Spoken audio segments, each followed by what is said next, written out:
Hello good evening बच्चों, कैसे हैं आप लोग। होप सो कि आप सभी बहुत अच्छे होंगे। मैं दीपिका एसडी कैंपस में आपका करती हूँ स्वागत। तो जल्दी जल्दी से सारे बच्चे आ जाएंगे क्लास में और आज की क्लास हम शुरू करने जा रहे हैं। तो आज की क्लास में हम देखेंगे कि भाई हमारे इंडियन कॉन्स्टिट्यूशन में हमारा जो पार्लियामेंट है उसमें लॉ कैसे बनते हैं, लॉ कौन बनाता है, उससे रिलेटेड आज आपका टॉपिक है। तो उससे रिलेटेड कुछ क्वेश्चंस जो है हम करेंगे यहाँ पर सॉल्व। लेकिन उससे पहले मैं बताना चाहती हूँ जो बच्चे भी एसडी कैंपस के साथ जुड़े हुए हैं या जुड़ना चाहते हैं, या जो बच्चे सैनिक स्कूल, राष्ट्रीय मिलिट्री स्कूल या जवाहर नवोदय विद्यालय की तैयारी कर रहे हैं, उन बच्चों को मैं बताना चाहती हूँ एसडी कैंपस 2025 को टारगेट करते हुए अभी हमारे रनिंग में बैचेस चल रहे हैं। और अगर आपके पास टाइम है और अगर आपका टारगेट है 2026, तो 2 साल की प्रिपरेशन आप एसडी कैंपस के साथ जुड़कर कर सकते हैं। ठीक है, इसके अलावा आप एसडी पब्लिकेशन की बुक्स भी आती हैं क्लास 9th के लिए, क्लास 6 के लिए एसडी पब्लिकेशन की हर एक सब्जेक्ट की बुक्स जो है वो आती हैं। तो आप जो है ऑनलाइन या तो फ्लिपकार्ट से या अमेजोन से, अदरवाइज अपने पास के किसी भी बुक स्टोर पर जाके इन बुक्स को परचेज कर सकते हैं और अपनी तैयारी जो है जोरों शोरों से स्टार्ट कर सकते हैं। क्योंकि आप सबको पता है नवोदय के लिए अब इतना ज्यादा टाइम बचा नहीं है। अब आपको अपनी तैयारी में बिल्कुल ऑनेस्टी के साथ, ईमानदारी के साथ लग जाना है। ठीक, तो आज का जो हमारा सेशन है भाई, मैंने बताया आपको कि हमें क्या देखना है। हमें देखना है आज का जो हमारा टॉपिक है उसमें हमें क्या देखना है कि हमारे कॉन्स्टिट्यूशन में, हमारी पार्लियामेंट में लॉज कैसे बनते हैं, कौन बनाता है लॉ।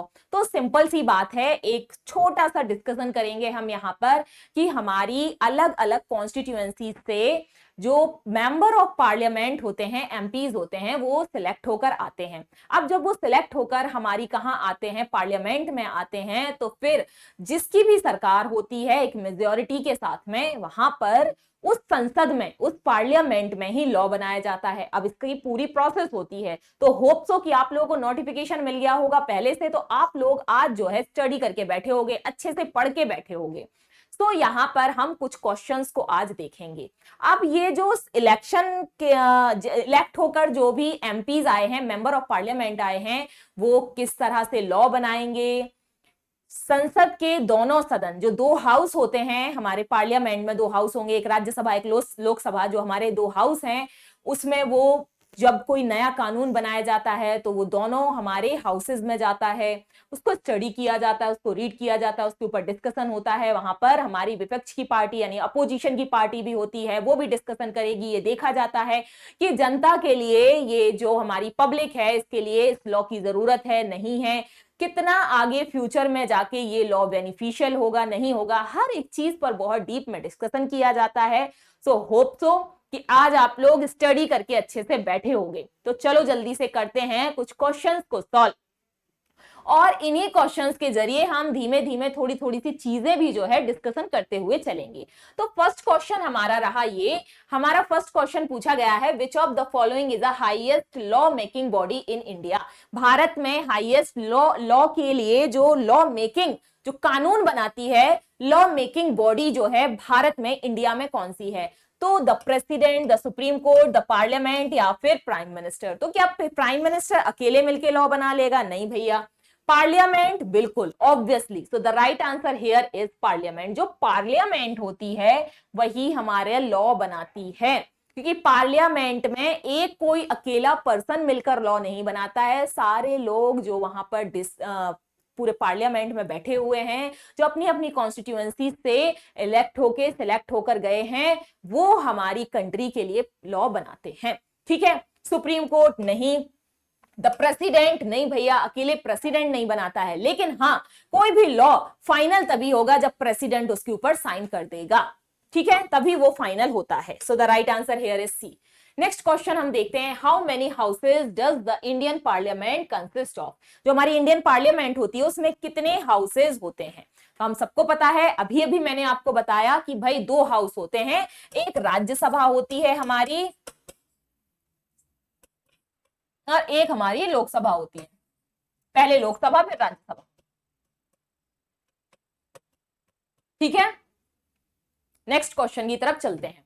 नेक्स्ट क्वेश्चन क्या है, the 2 houses of the Indian parliament are known as. जो 2 हाउसेज होते हैं इंडियन पार्लियामेंट के, उनको किस नाम से जाना जाता है? तो अभी अभी मैंने यहां पर बताया आपको, the two houses of Indian parliament are known as the Lok Sabha and Rajya Sabha, Vidhan Sabha and Vidhan Parishad, legislative assembly and legislative council, या फिर senate and house of representative. बताओ जल्दी से इसका क्या सही आंसर होगा?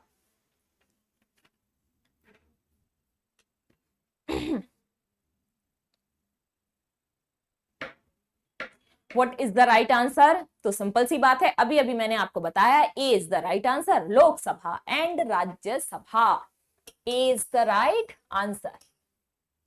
Next question, who is the head of the Lok Sabha? चलो बताओ जल्दी से इसका सही आंसर क्या होगा? लोकसभा का जो हेड होता है वो कौन होता है? The prime minister, the president, the speaker and the chief justice of India. Lok Sabha का हेड कौन होगा? बताओ क्या होगा इसका राइट आंसर? लोकसभा का जो हेड होता है वो कौन होता है?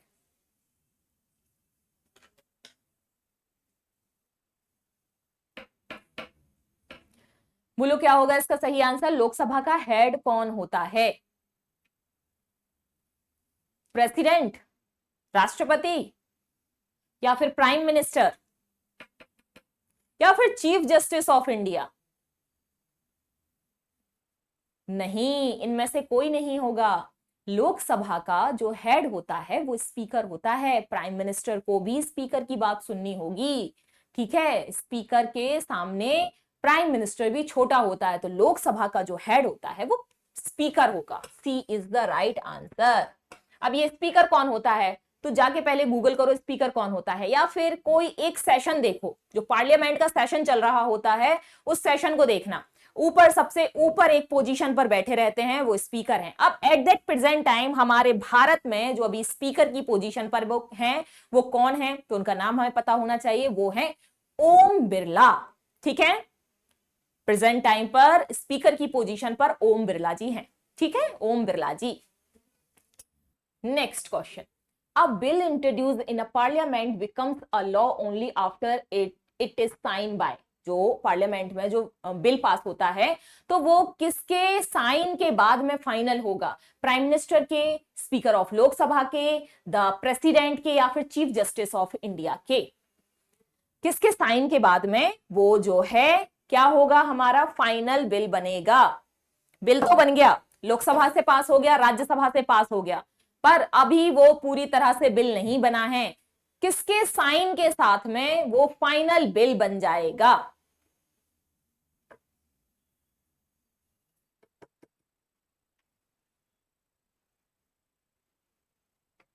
बोलो क्या होगा इसका right answer?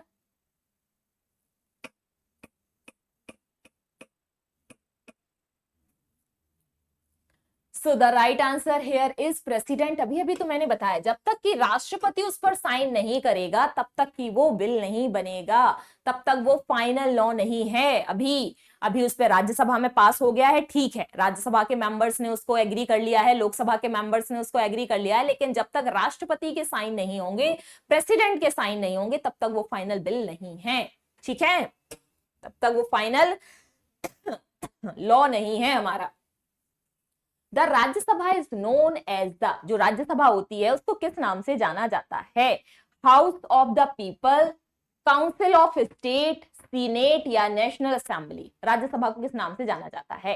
House of the people, senate, council of state, या फिर नेशनल असेंबली? क्या होगा सही आंसर?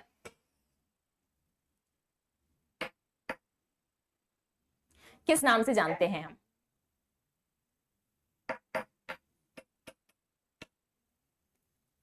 किस नाम से जानते हैं? तो हाउस ऑफ पीपल नहीं होता है, सिंपल सी बात है।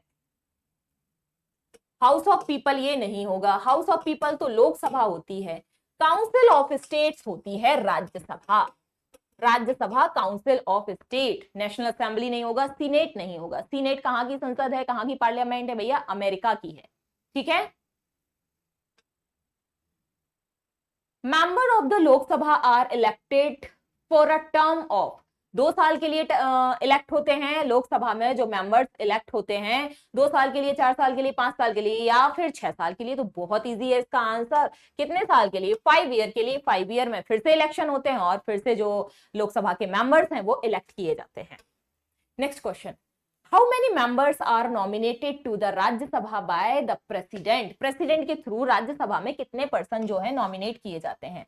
2, 6, 10, 12, 2, 6, 10 और 12, कितने पर्सन जो हैं प्रेसिडेंट के थ्रू राज्यसभा में नॉमिनेट किए जाते हैं?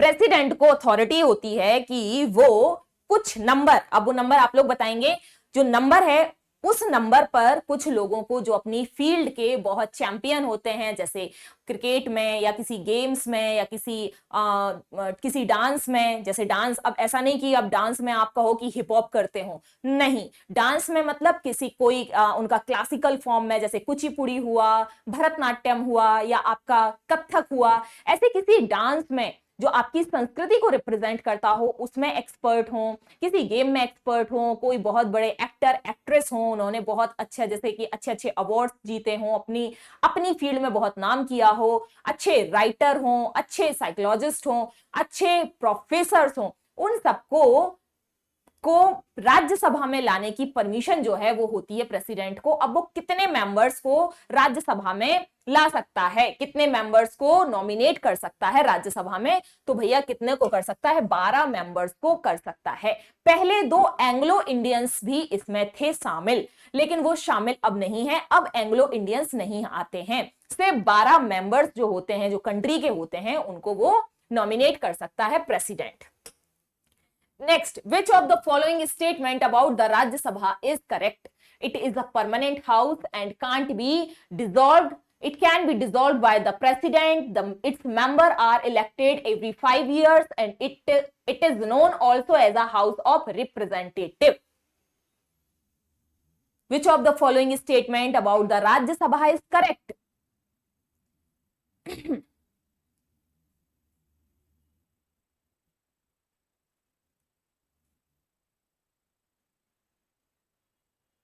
तो क्या है, राज्यसभा कभी भी 5 साल के बाद भी खत्म नहीं होती है, ये अपने आप, इसके जो मेंबर्स होते हैं अपने आप क्या रिटायर होते रहते हैं। सो जो राइट स्टेटमेंट है वो क्या है? It is a permanent house and can't be dissolve. ये परमानेंट हाउस होता है, लेकिन लोकसभा परमानेंट नहीं रहता है। लोकसभा में तो जो मेंबर्स होते हैं वो हर 5 साल में इलेक्ट किए जाते हैं और अपनी अपनी कॉन्स्टिट्यूएंसी से वो इलेक्ट होकर आते हैं।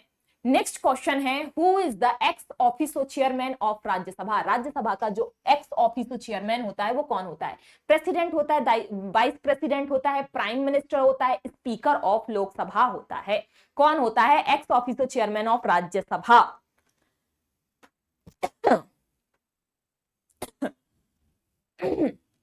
X officio chairman of Rajya Sabha कौन होता है? President, vice president, prime minister या फिर स्पीकर ऑफ द लोकसभा? तो भैया कौन होता है? वाइस प्रेसिडेंट होता है। वाइस प्रेसिडेंट क्यों होता है? प्रेसिडेंट की पोजीशन पे प्रेसिडेंट रहता है, लेकिन वाइस प्रेसिडेंट की पोजीशन भी होती है इमरजेंसी के लिए। तो वाइस प्रेसिडेंट, अब वाइस प्रेसिडेंट को भी तो क्या सैलरी देनी होगी, तो किसी को फ्री के काम की सैलरी तो दी नहीं जा सकती, हमारे कॉन्स्टिट्यूशन में लिखा हुआ है। तो अब उससे काम तो लिया जाएगा, तो उसको राज्यसभा का स्पीकर बनाया जाता है। राज्यसभा का वो स्पीकर रहता है और एक तरफ उसकी जो पोजीशन होती है वो वाइस प्रेसिडेंट की भी होती है। ठीक है, so B is the right answer. Next question है, the members of the Lok Sabha are elected by direct election. Lok Sabha के मेंबर्स के बारे में पूछ रहा है। Direct election, indirect election, nominated and selected by the president.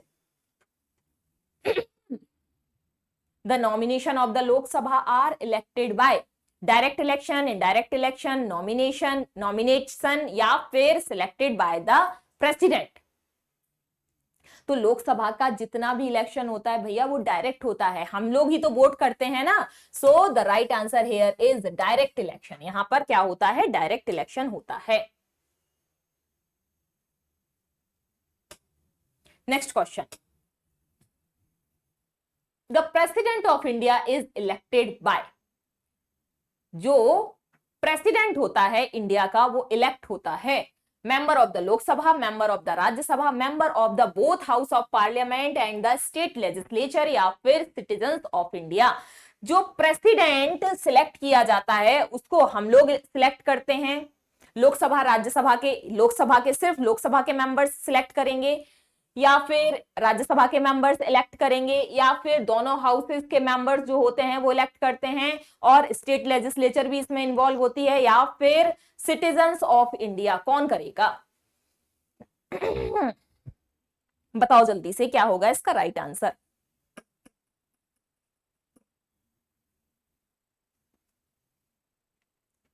What is the right answer?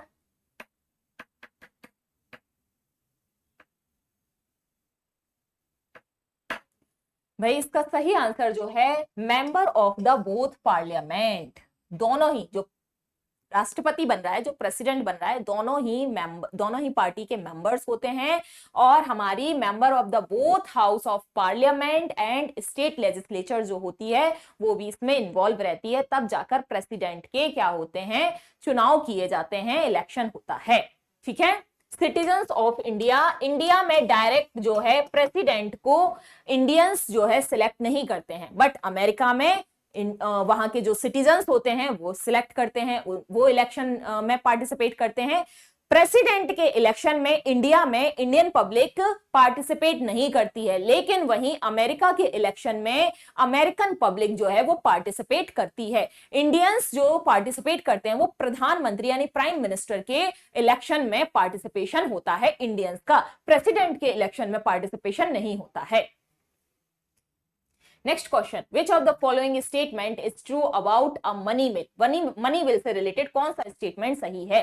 First line क्या कह रही है? It can be introduced in either house of parliament, it can be introduced only the Lok Sabha, it does not require the president assent, या फिर it can be rejected by the Rajya Sabha. इनमें से statement कौन सा ट्रू है about the money bill? Money bill से related कौन सा स्टेटमेंट सही है?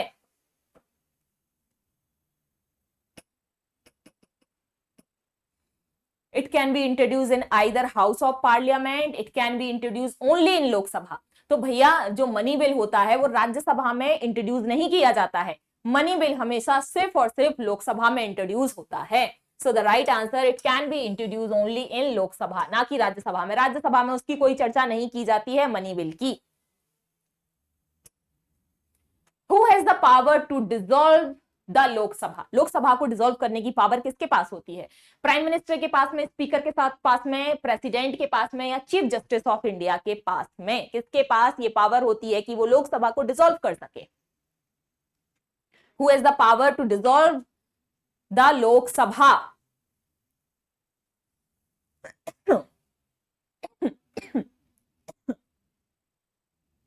किसके पास होती है? तो सिंपल सी बात है, जो राष्ट्रपति होता है, the president have power to dissolve the Lok Sabha. ठीक है, राष्ट्रपति के पास में ये पावर होती है कि वो लोकसभा को डिसॉल्व कर सके। The first hour of every parliament sitting is called. जो पहला घंटा होता है पार्लियामेंट का, उसे किस नाम से जाना जाता है? तो पहले आवर्स को, पार्लियामेंट के पहले आवर्स को क्वेश्चन आवर्स के नाम से जाना जाता है। क्वेश्चन आवर्स जो होते हैं, यहाँ पे क्वेश्चन आंसर चलते हैं। एक पार्टी यानी कि जो अपोजिशन पार्टी होती है, जो पार्टी आपकी क्या कहते हैं पावर में होती है, उससे क्वेश्चंस किए जाते हैं, वो आंसर करते हैं, तो अपोजिशन पार्टी, इसे बोला जाता है क्वेश्चन आवर। अपोजिशन पार्टी जो उस समय सत्ता में या पावर में, पोजीशन में जो पार्टी है, उससे क्वेश्चन करती है और उसके जवाब देने पड़ते हैं, ठीक है, पार्टी को। सो उसे बोला जाता है question hour. Next question, who can summon a session of parliament? जो पार्लियामेंट का सेशन चल रहा होता है उसे कौन समन करता है? प्राइम मिनिस्टर, प्रेसिडेंट, स्पीकर, या चीफ जस्टिस ऑफ इंडिया? जो पार्लियामेंट का सेशन चल रहा होता है उसे कौन समन कर सकता है? पार्लियामेंट के सेशन को भैया सिर्फ और सिर्फ राष्ट्रपति जो है वो समन करता है, समन कर सकता है। So the right answer is president. राष्ट्रपति जो है पार्लियामेंट के सेशन को समन करता है, ठीक है। The Rajya Sabha can have a maximum of how many members? तो राज्यसभा में मैक्सिमम कितने मेंबर्स होते हैं? अब आप लोग मुझे कमेंट बॉक्स में जल्दी से ये भी बताएंगे कि भाई लोकसभा में कितने मेंबर्स होते हैं? तो राज्यसभा में तो होते हैं 245। अब लोकसभा में जल्दी से आप लोग मुझे बताओ कि कितने मेंबर्स जो हैं वो होते हैं। नेक्स्ट क्वेश्चन आपका क्या है? नेक्स्ट क्वेश्चन है, How among the following has a power to introduce a money bill in Lok Sabha?